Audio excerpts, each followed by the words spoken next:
Hey guys, and welcome back to Chronically Keely. As promised, I am here with part two of my chronic health journey.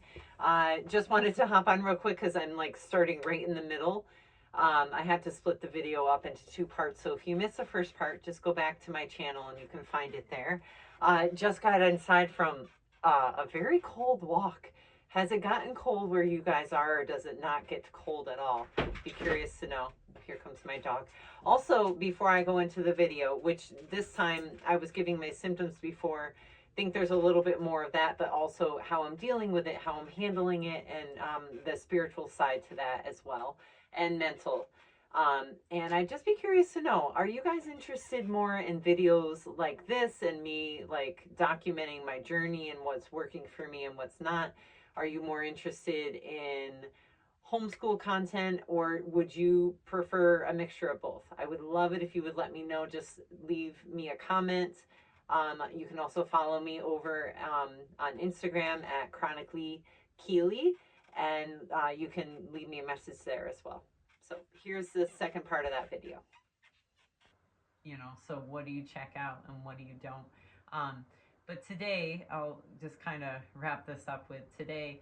I got my blood work done to see where I was at with the Epstein-Barr virus and if it had like improved or not. It did not. It went up by 2 points. I don't know how, I don't know the full measurements how that works, but it went up. And things like um, my immunoglobulin A, he checked for, and that did not change, but apparently my immune system is low. And so I think I just wanted, this has been on my mind all day. Um, I'm just trying to process what's happening. And I just want to say, like, how I'm feeling. I don't know if I'll even share this or not, like, or if I'll post it. Um, but I think I went from a place where I thought I was making all of this stuff up to being so relieved to find out that I was not, to now being in a place where I was like, well, I kind of wish I had then, like, that it was just in my head and I just needed to, like, I don't know, do breathing exercises or think positively, and then like all my health would return. So knowing that it really is a chronic illness, and knowing that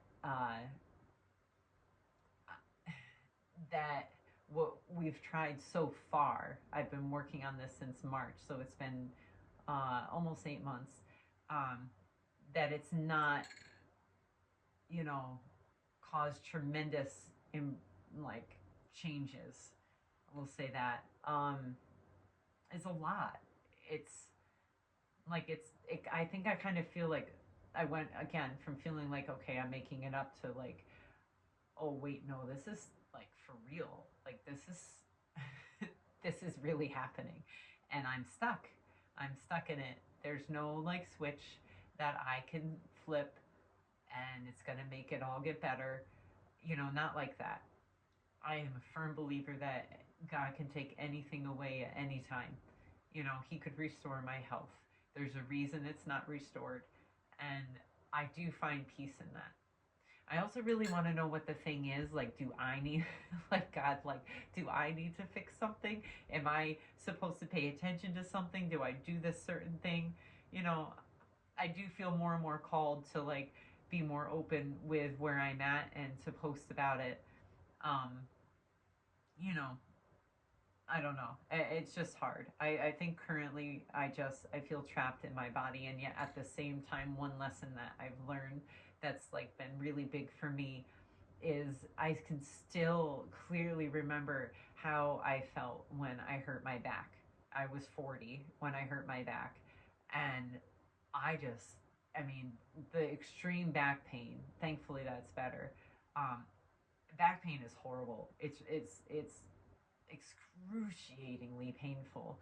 And I remember being back at that time and just like, it couldn't get worse, and I look at that now, at the meme now is like, hey, hey, old Keely, like younger Keely, uh, Can we just have that back and then not have all these other things? I think life really is a matter of perspective.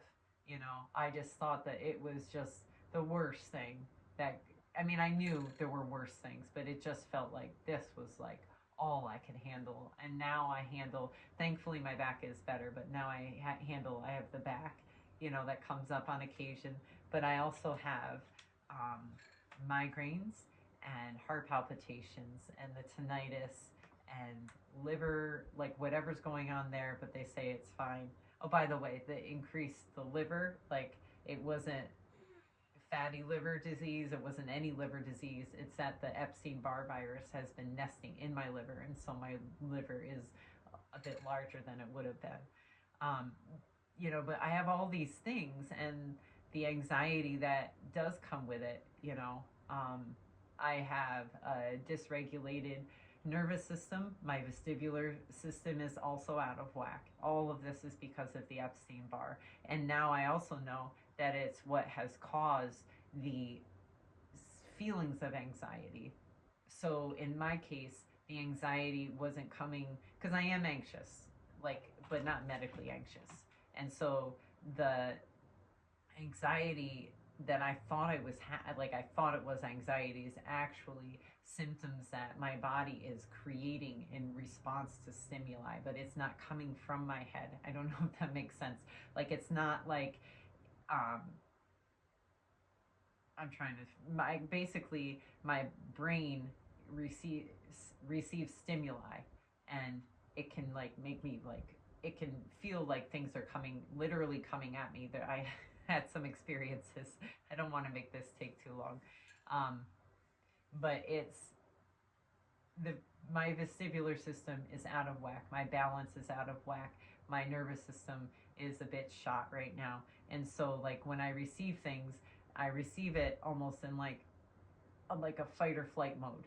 But it's coming from my body. It's my body that's reacting that way. And you know, I look at all of these things and I think, wow, you know, back then when I was 40, I had no idea. And I thought the back pain was like, oh, and it was. But I think the point is that I've discovered is you just have to be grateful even in the middle of the stuff, you know. And I'm not speaking to people who are, I think it applies to everybody. But I've learned for my situations that I just need to be grateful for what I do have. I don't know what's coming in the next 9 years. This has been like a 9 to 10 year journey. I think even longer than that. But I think it's just so important to be grateful for where I am right now. You know, these things have happened in my life and they've been so hard and it's been really lonely a lot of the time. Um, but I don't know what's coming. Like, like hopefully it will be better and my health will be restored and I'll be running marathons. Oh, I would love to run marathons.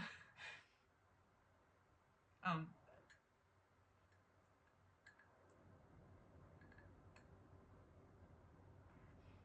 you know, but I don't know. I don't know. I don't know what will be the case, and so it's important to appreciate right now. It's important to appreciate where I am right now because there's a lot. There's so much good right here, right now, all the time. I have my kids. I have my husband. I have a crazy dog who tries to eat entirely too much chocolate, and and a cat that loves us but is I don't know, he's irritated with us. I don't know. And I have good people in my life. God has put such good people in my life as of late.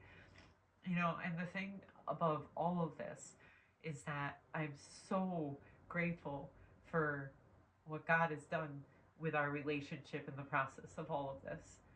There is no way I could have made it this far without Jesus being there for me, without my relationship with Him. You know, I have always felt like I've had a close relationship with God. I have done some crazy things, so I'm not saying I've always walked an upright life, but God's always been in my corner. I've always loved him. Um, but these last 10 years, these last few years especially, like he has taken the relationship that we have and it's gone so deep and it's so pure and good and whole. And I just, you know, if I had to go through it again to have that with him, then I would. I also wouldn't mind getting off this ride, but staying nice and close with Jesus. I don't ever want to let that relationship go. But I think I'm hoping that there will be a time where we can still be even deeper in our relationship, but that I'm not in pain and that I've healed. That's the goal. So that's my story. It was a two-part series.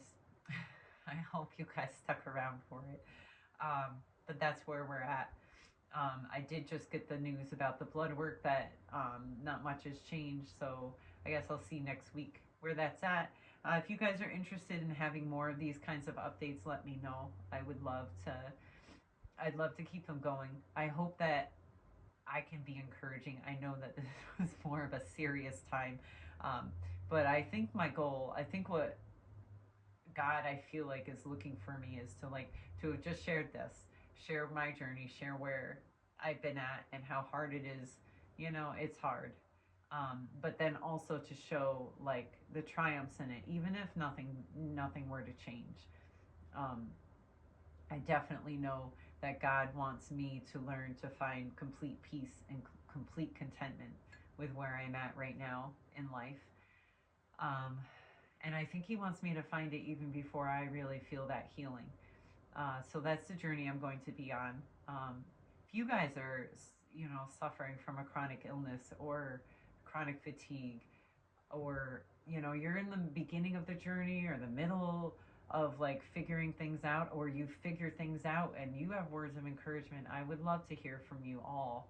um, I think it's a really important community to have, like the chronic illness, chronic fatigue community, um, because I know for sure that it's been lonely, because you can talk to the people around you, but it doesn't mean that they can sympathize for sure. But there's nothing like having empathy. Um, I think it's so important, and I would love to be that person for you. If you need someone to pray for you, or you need someone to listen to you, or whatever it is, I would love to be that person, and point you to God, and just find our paths together. So that is it. Hope you guys enjoyed hearing this. I will probably, I'm sure, be back with just updates, but much shorter, on how things are going. Um, but until then, please like, comment, subscribe, and let me know what you would like to hear more about. I am going to try and do like a video where it's like day in the life of like a homeschool mom with a chronic illness. Um, but I also like to keep things light and cheery too. So we'll see where life takes us. But if you have anything you'd like for me to cover in another video, or just something you want to talk about, I'd love to hear from you guys. Till then, take care.